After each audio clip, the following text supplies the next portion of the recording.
Welcome to the Bookers Alliance podcast, where we hold the pencil and the pencil is power. Coming at you right now is your host, Marky Mark, along with the man, the myth, the legend, Frank Donaldson. Join us as we discuss the ever-changing landscape of professional wrestling. So hang on tight, you jabronis, and enjoy the ride. Welcome in, everybody. It's the Bookers Alliance, and you know what that means. Today, our topic, we're going to be talking about AEW, the intro of AEW into the pro wrestling community. So we wanted to show some AEW love tonight, as our previous podcast and our podcasting careers have been about, WWE topics. So tonight we wanted to sit down and give AEW a little bit of a showing tonight. So, Frank, what you got going on this evening? Oh, nothing much. I'm sitting over here ready to talk about some AEW, talk about some of the outside wrestling outside of the WWE for a change, give everybody a little bit of flavor on the cast. Absolutely. So let's go into a little bit of news. Well, Frank, what we got as far as news? Well, so in the vein of speaking about AEW, I wanted to talk about a takeaway I had from last week's Dynamite. So I was watching Dynamite and caught the interview with Hangman Adam Page and Renee Paquette. And towards the end of that interview, I noticed Hangman was reaching out to Renee about speaking to if she were to run into so-and-so, and then he just kind of cut it off and let it go. I had a theory about that. I know everybody's probably got their own theory about it. I'm sure there's people out there that share my theory, but I just wanted to get that theory out there. I feel like she was talking to, or he was talking about CM Punk. I feel like he was reaching out through Renee to reach out to CM Punk. Because if we remember right, Hangman was the catalyst to this whole backstage drama that they had there. His promo that he had with Punk, got them a little beef going, and everything kind of spiraled out of control for there. So I feel like they're going to use this Hangman Adam Page angle to bring CM Punk back to the promotion. What do you think? So I take it you're going in the route of Hangman Page being the Benvolio, if you will, the Shakespearean theater about, he's trying to be the peacemaker and kind of be patching everything back up. Yeah, that's what I think. I differ. I don't think it was about Punk. I actually think it was about the Elite. When they came into this business, starting with AEW, Hangman Page was a vital part of that core group. And I really think he's trying to mend the fences. He's kind of had his time with the Dark Order, and I think he's trying to get back into the fold there with the Elite, with old Kenny and the Young Bucks. I definitely see what you're saying there. It is a viable option, but just for me, I haven't seen Renee Paquette interact with any of those guys yet, but we do know, those of us who've been long-term wrestling fans know back from WWE Backstage on FS1 a couple of years ago during the pandemic that Punk and Renee made a pretty good friendship. And they don't hide that friendship. He's gone on her podcast. I know she's done interviews with him outside of wrestling before. I just feel like using her in that angle, being that they're outside friends or quote unquote real life friends, I feel like using her in that angle is the best way to bring Punk back, especially using her to help mend that fence if there's any mending to be done. So there was some reports going around earlier in the few days here about, Tony having Punk on ice, so to speak. So if he is sitting around and maybe things have kind of smoothed over, dude, that's good business if they make that happen, though. I'm not going to say I wouldn't sit down and watch that. Punk and Kenny Omega, maybe. Now here's where we differ yet again. And, keeping in mind, I know a lot of the podcasts out there that like to shy away from the current stuff. But that ain't us over here. We're the Bookers Alliance. We're right in the thick of things, so we're going to talk about it. But so for me, I don't know about all that. Just the whole Punk thing. And I'm from Chicago. Keep in mind, anybody who knows me, I'm from Chicago. So I was CM Punk down back in 2011, 2012, back in the WWE days, in the old Money in the Bank in the Allstate Arena. I remember that stuff. I was there for it. But I don't think I'm there for Punk anymore now. After what just happened here, after this last run here, and don't get me wrong, that backstage stuff, I get it. Somebody comes at you, you're gonna stand up for yourself. But just the whole, I don't know, the whole aura around that just didn't sit well with me. The media scrum that started it, I feel like he made his boss, he made Tony Khan just look like an ass sitting over there watching, this thing spiral completely out of control. I'm just not here for Punk anymore. I mean, hey, if he comes back, it'll make for compelling TV. People are gonna watch.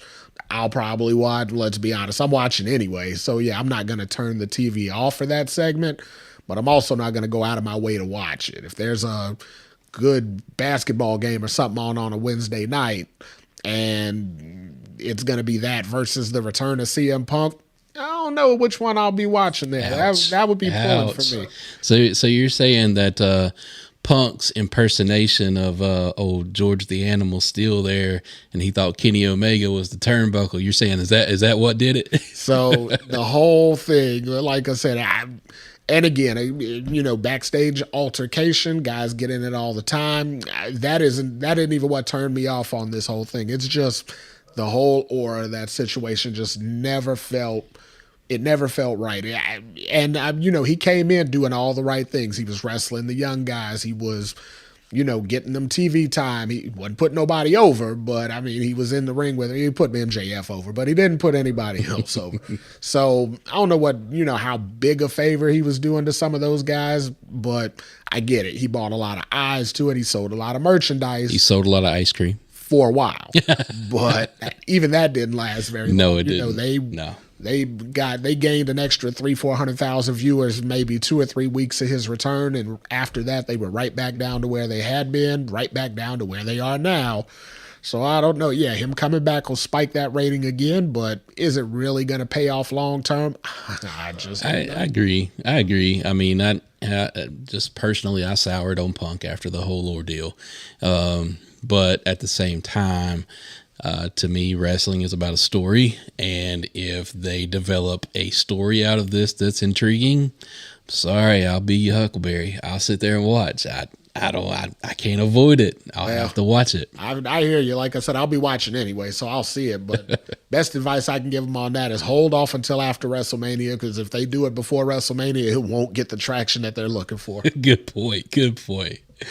All right, so we'll close out the news segment for today, and we'll talk about our topic is the introduction of AEW into the pro wrestling community. So for over 20 plus years, the WWE kind of ran roughshod across the landscape of the pro wrestling community. There was no rival. They kind of bought out WCW, and when that purchase occurred, they folded in the resources, and they became the biggest name, not in town, not in the country, the whole damn world. They became the biggest one running. So for AEW to come along like they did, it kind of gave a shot in the arm to the pro wrestling community. The products of WWE had gotten stale. It was hard to suffer through Monday Night Raw, hard to suffer through SmackDown at times, even though SmackDown is a little bit more bearable since it's at 2 hours instead of 3 like Monday Night Raw. But that introduction of a new company kind of gave you something new. It was a new toy to play with. And of course, we know how the creation of AEW came along. It was created by a core of 4 members, I guess we could say. Tony Khan, aka the Money Man, the Money Man. Then you have Kenny Omega, which my take on Kenny is arguably one of the best wrestlers in the world.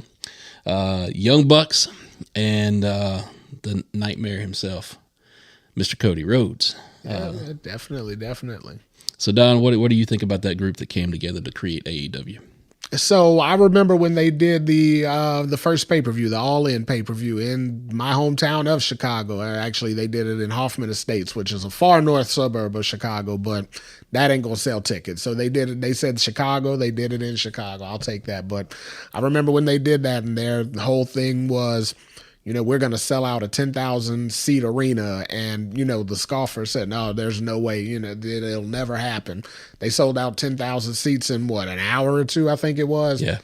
And, and AEW was kind of born out of that. And, they saw they had the traction. They saw they had the support from the fans, and the fans were hungry. I mean, they wanted something different. They wanted that alternative.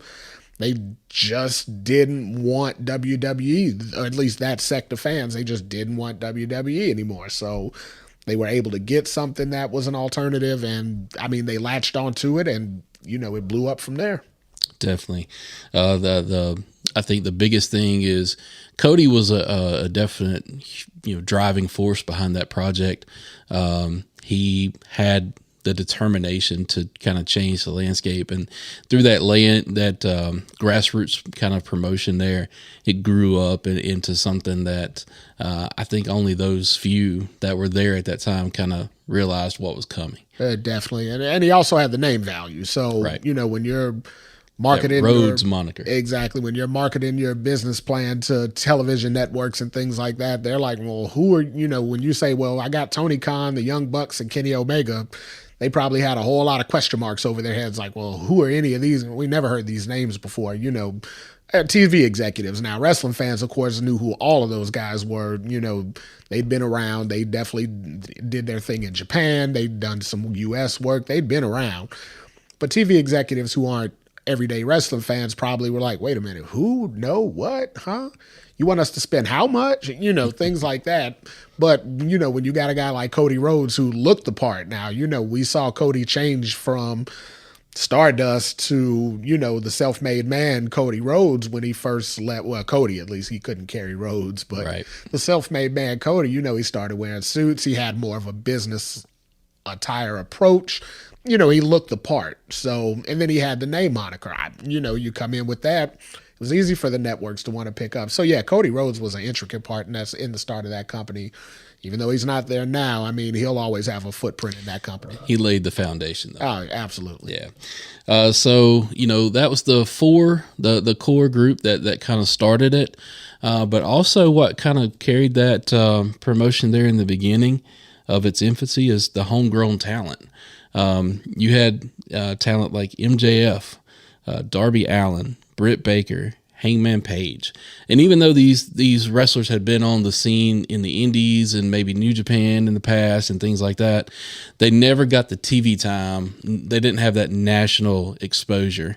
And all four of those, in my opinion, once they got the screen time and the mic time and the ring time, those four people, for me, have been magical to watch inside that ring. What are your thoughts? Yeah, I definitely agree. I mean, speaking of magical in the ring, I mean, Britt Baker, my goodness.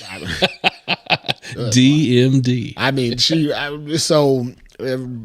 besides the aesthetic, obviously just the look, I mean, she really blossomed in AEW. When she came in, she was basically an NXT reject. I mean, she had her run in NXT. It didn't really work out, and they, mutually parted ways, as they like to say. But, I mean, she got in AEW. She found her footing. She found her groove. And before you know it, she was one of the cornerstones of that entire company. When you think of AEW now, she's one of the names that comes up at the, off the tip of your tongue first. It's not down the road. She comes up, when you start thinking about that, you're thinking like Chris Jericho, Dean Ambrose, the names you mentioned. Britt's right in there in that conversation. I mean, that's amazing for a talent like that. And then guys like Darby Allin, a guy like Darby Allin would not have made it in the WWE. Let's too small. Be honest. He's not the right build. Right. His style isn't the right style for WWE. He wouldn't have made it there. But AEW gave him that platform to be able to get to that level where he can, he's a household name now as far as wrestling fans are concerned. So AEW definitely opened a lot of doors for a lot of those guys that you call them homegrown talent. Homegrown talent to me is a impact word or TNA word. They drove homegrown talent down your throats for so long that you wanted to see those guys go away just so they wouldn't be homegrown talent anymore. But I mean, yeah, but in reality, that's what they are. They got their footing. They got basically their entire start in the company. So yeah, and all those names that you named in there, had it not been for AEW, they wouldn't be commonplace names in the wrestling world right now. So one of the names that is in that list is MJF. That is definitely somebody we could spend another hour-long podcast That's on. another show. Yeah, he's so His ascension intricate. is another show. But just hands down, at his young age, one of the best talkers that I've ever seen hold a mic in a ring. So yeah, he can definitely hold his own in the ring. Now, in that part of the conversation, I want to say right now, and it may not last for long, but right now he's a very big fish in a very small pond. I feel like he has 2024 is coming. Yeah, this is true. I mean, he lets you know it every week. So, matter of fact, I'm sure he's saying it here coming up soon. But anyway, nonetheless, right now I feel like that's the case. That he is far and away. He's pulled away from the pack in that entire company. Short of when CM Punk was there, he's pulled away from everybody else as far as his promo ability. His in-ring ability, he's not on the level of a lot of AEW guys in ring, but his promo ability, he's pulled far and away from the rest of the pack there. I'll disagree with you on that topic. I think his in-ring work is pretty good. I think he's up there with Bryan Danielson, and we're going to find that out. Oh, God. We're going to find that out. Good Lord. Oh, God. Wow. I think he is. I think we're going to find that out. I thought you were going to say like a Ricky Starks or somebody like that, which I was okay to go along with that, but Brian, so hold on, we got to clarify. So Danielson's one of the wrestlers that they call one of the best in the world. You're telling me that you think MJF's on par with that? I think he is a unfinished, dirty diamond in the rough, and people just haven't seen it yet. So he's 26 or 25 or something like that right now. So he's got time to get to that level, and working with guys like Bryan Danielson, he can learn to get to that level. But ain't no way in hell he's at that level yet. No way. I'm not. I can't take that one. No. I'm over here making the Shannon Sharp face right now. So this is where everybody that me and old Frank, we get to differ our opinions and definitely book our own storylines at this point. There you go. And we definitely need you guys to chime in on it. I mean, I know people are going to have opinions about this one, so hit us on our social, hit us Facebook, Instagram, Twitter. We're going to start posting these shows on YouTube. Comment on YouTube if you got us there, wherever you're listening to us at. Drop us a comment based on what your opinion is, because this is a polarizing topic. People are going to take their different stances, and I'm telling you what my stance is. So if you got a gripe or a disagreement, come on and bring it at me. Let me know, because I will let you know what my opinion is. All right, moving on. So we talked about Impact, homegrown talent word, but now we want to talk about the injection of WWE talent that happened in a flurry. I mean, there was a few like right off the bat with old Chris Jericho and Jon Moxley right at the kind of the beginning. I think Jericho took the inaugural championship run with AEW. Honestly, I would have liked to seen that being Hangman, but I do understand maybe Hangman wasn't ready for that. Plus, if you're trying to build name value, everybody's like, "Who's Hangman Page, and why is he your champion?" You put that championship belt on. Sorry, Vince. The championship belt. Well, that works. Championship, because you put works. Championship before. Is that allowed? Well, this is AEW conversation today. Remember, Vince ain't listening. Yeah, Vince he don't acknowledge other wrestling companies. Does Vince even know AEW exists yet? Triple H knows, because he told me. Well, damn, I can say belt. I can say hospital. You can actually say wrestle. I can say wrestler. Yeah, you can actually say wrestle, but that's something new today. But other people that have came in from WWE, Bryan Danielson, Adam Cole, CM Punk, Miro, Saraya. I mean, those have kind of crossed over. Malachi Black. Yeah, they crossed over into AEW. The fans obviously were clamoring to see some of them. But what are your thoughts on how that kind of made the original AEW talent feel? Well, so as far as that goes, I mean, Jericho and Moxley, to me, I consider them original AEW talent. I mean, they've both been there since day one, essentially. And let's be honest, without Moxley and Jericho, they may not have reached the level of of promoting that they've reached. Those two names were able to sell a lot of tickets.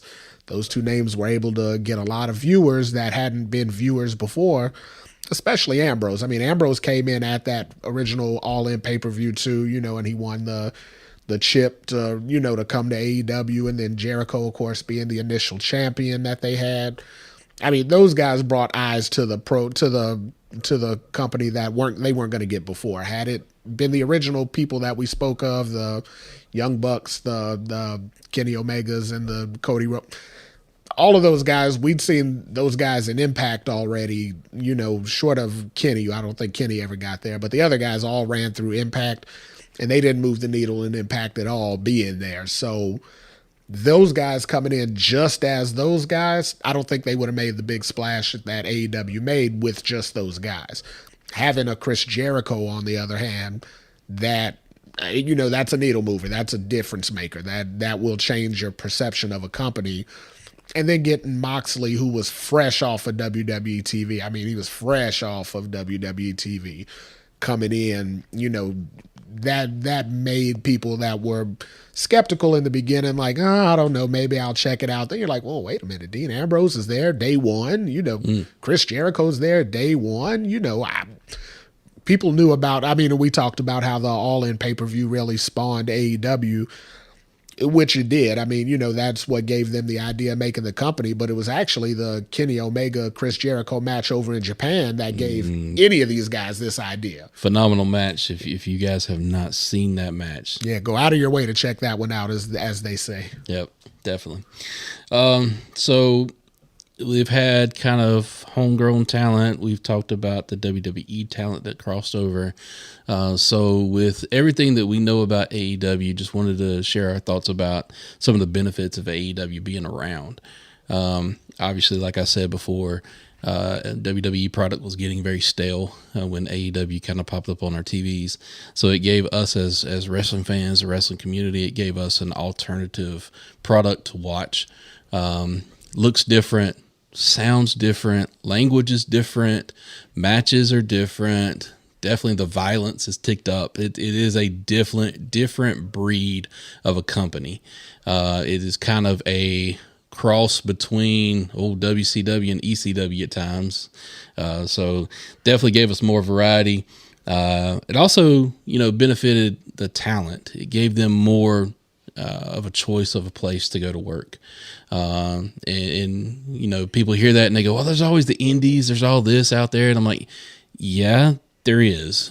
But you're telling me that going to the indies is the same as being on TV twice a week? I mean, there's a difference there, especially indies with promoters who do not have the wallet that the Khan family has. Yeah, that definitely makes a difference. And like you said, being on TV is one thing.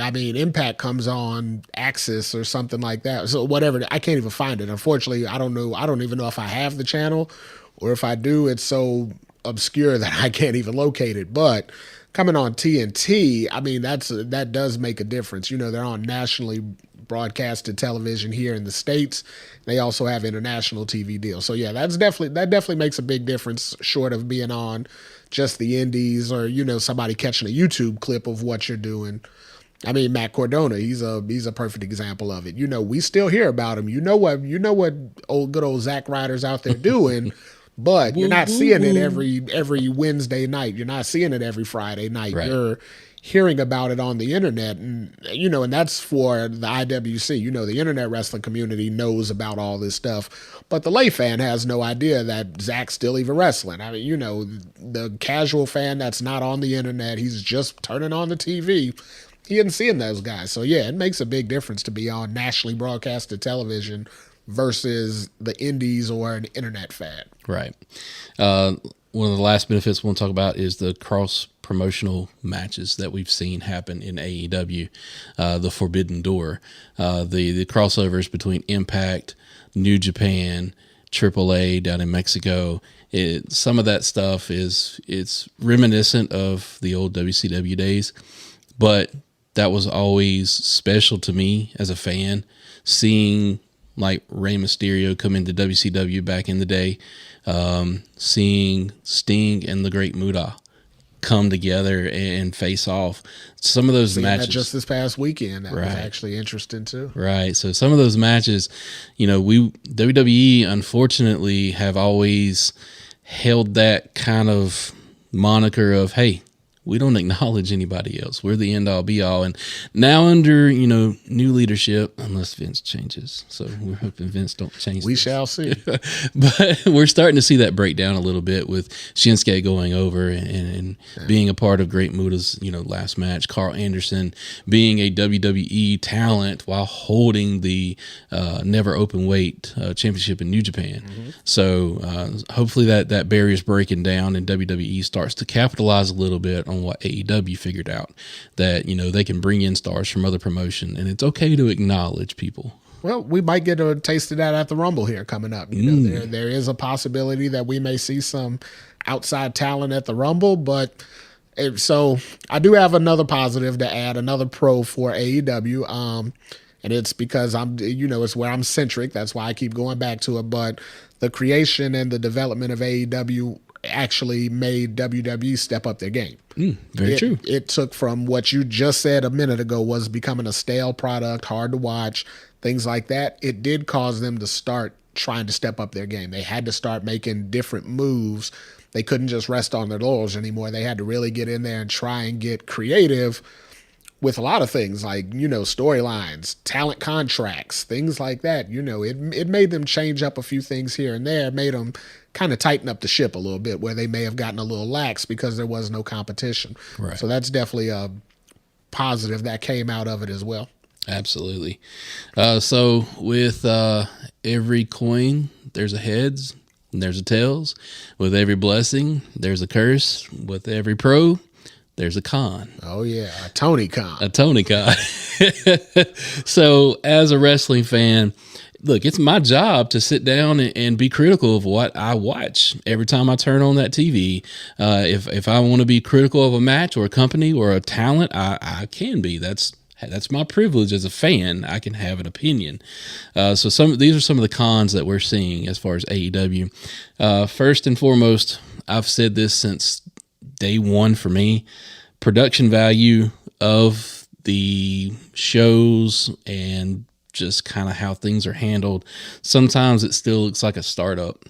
They're 4 years in. Now, granted, with the new set designs of Dynamite and Rampage, they stepped up. I'm very, very proud of them for that because they actually put some of that $12 billion into the company for it. That was nice. Exactly.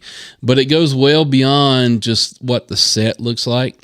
It also goes into the production of the matches. And boy, we have seen some stinkers. Good Lord. A lot of times. So just from a lot of listening to a lot of different people commenting on it, I think the best way to sum it all up is the left hand doesn't know what the right hand's doing in AEW a lot of the times. There's just too many times where you'll see the same finish back to back, or similar finishes on a pay-per-view, or, just too many common errors that the WWE, for example, doesn't make. But, other companies like Impact, they're 20 years in now. They don't even make some of the mistakes that AEW makes anymore. So, yeah, that's definitely a con that they're still needing to work on. Like you said, the set design is great, but again, the startup feel is still there. Their pyro in comparison to WWE's pyro. And it's not fair to compare them to WWE again, because that's, comparing a Rolls Royce to a Nissan. It's fair, but it's not. They're the same, but they're not. Right. But nonetheless, it's going to look different. Yeah, I get that. You want it to look different because, we don't just want to watch a carbon copy of the WWE. That wouldn't be interesting. But you gotta, if you're gonna call yourself a competitor, you gotta compete. True, very true. And kind of the last con here that I've got kind of in my notes is too many gimmick matches. Not only gimmick matches, but gimmick names for TV events. about threw up in my mouth when I heard Quake at the Lake. I'm like, oh God, what was that? Do they even do a Dynamite anymore without a tagline? I don't know. I don't know, but all I remember is I don't want them to do that anymore. So a lot of people don't, and I just want to expand on what you just said there. The gimmick matches, yes. To expand on it, it's poorly executed gimmick matches. If you're going to do a gimmick match and it comes across as, Foley, Undertaker, Hell in the Cell, then, that's amazing. That's groundbreaking. That's earth shattering. That's wonderful. But if you're going to do a gimmick match like that exploding death match thing they did, we all remember that with Kingston laying on top of Dean Ambrose to protect him from a sparkler basically going off in the corner. I mean, and those two guys just had to lay there and let it happen. If you're going to do stuff like that, sometimes less is more. Yeah. And not trying to throw everything in the shoe the first day would have done them a lot better in those early formative years of the company. They just tried to go off the rails, tried to be so groundbreaking and earth-shattering that they almost killed themselves, because it definitely broke my ground to pay for those pay-per-views anymore. That ended. And the earth-shattering, sitting through the 4 and 5 hour pay-per-views, that shattered my earth enough that I couldn't do that either. Right. So, I mean, again, less is more sometimes, and in those instances, less definitely would have been more. Right. So that kind of wraps up. I got one more con. What's the con? I got one more. I had one pro with it. I got to give you one more con. All right, what we got? The one more con I got for AEW is what I referenced a bit ago. It's Tony Khan. I mean, he tries to stay out of the TV product, which is great. Good. High fives all around, thumbs up, as they say.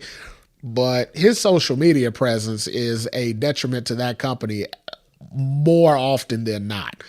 I get it. It's his baby. He wants to promote it. All for it. That's his job. His job is to promote it. His job is to grow it. The way he goes about it, though, is not productive for what he's trying to accomplish. It's counterproductive for what he's trying to accomplish.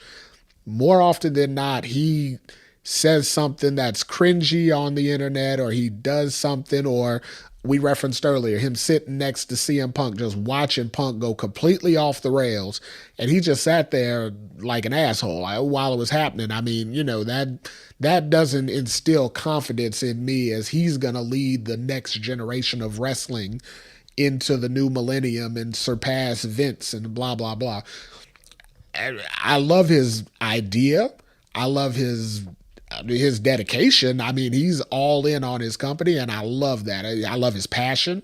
He cares about wrestling. He is a true wrestling fan, just like me and you. That's all great. But my goodness, stay off social media. Just go away from it. Shut it down. Let it go. Yeah, I think what you said a while ago, less is more. And with TK, I think that's the key. Less is more. I agree with everything that you're saying there. I love the introduction of the media scrums after the pay-per-views, but I love the fact that that's kind of, we've never seen that in professional wrestling, but I do not like the fact that he's there beside every wrestler. I don't want to say he's trying to steal the spotlight, but even if it's, not by his intent, he is stealing the spotlight. He needs to remove himself from that part. Let that be with the wrestler. Yeah. WWE has kind of followed that. You've got Triple H kind of doing the same thing now. They kind of slacked off on it lately. Yeah. I think they did it in the summer because it was a hot topic. Right. It was controversial, well, they kind also of a way for them to dig at AEW, like, hey, look, coming off of their conference, where things went awry, Mm-hmm. They were thinking maybe they get some extra YouTube hits, hey, tune in and watch his press conference, but or we'll tune in and watch how it should be done, right? So again, that kind of goes back to that production right. value or level again. So, but even at that, Triple H was to the side. He didn't interject himself into those, So for all my music listeners out there, people that I know keep up on this. Tony Khan is that Puffy in the Biggie videos, and Triple H is more like the Suge Knight that says, if you don't want your producer all up in the videos, all up in, come to death row. Well, Triple H is telling you right now, if you don't want your creative chief all up in the matches, all up on your TV, come to WWE. That's what he's telling them. So, give you a little throwback reference there for that. But it kind of is what it is. WWE did it second and showed them this is how it should be done, and it again made AEW look inferior. Nice, very true. All good points. All right, so you've heard our pros and cons. You've heard our kind of our foray into the world of AEW. AEW, we're not going to shy away from that. No way, absolutely not. The AEW is a hot product. They're out there, and we want to appreciate it. We're fans of wrestling. We're fans of professional wrestling, not... we may lean towards WWE, but we've got 30 years of fandom, 30 plus years between the two of us of fandom behind WWE. We're going to lean that way because there's far more content. It's just basic semantics. But we're not going to shy away from any of the other companies. If Impact runs an angle that's interesting, hey, I'm all for it. If AEW runs interesting topics, I want to be the first one to talk about it. So, yeah, we're not going to shy away from any of that either. Absolutely. We love all professional wrestling. Absolutely. And I believe you even pointed out something that old Triple H said the other night. What was it you were pointing out about Triple H? So, speaking of Triple H, I got a little issue with Triple H over there. Triple H apparently caught hold of our podcast and seems to have a little beef with us, and we're not just going to let that lay there, are we? We're men here. Did you see him back down to Gunther the other night on Raw 30? Well, you're going to have to back down to the Booker's Alliance tonight because he came for us, and we don't take kindly to that around these parts here. So if anybody's wondering what in the hell I'm talking about, go back to Raw 30 and just watch the Triple H in-ring confrontation with Imperium, where he told the guys, this booking thing isn't very easy. It's awful difficult. He seemed to mention that right after we recorded our first booking episode, and I kind of took that as a personal shot because I know for a fact that he listened to the show. He's one of our listeners. Okay, that's not a fact, guys.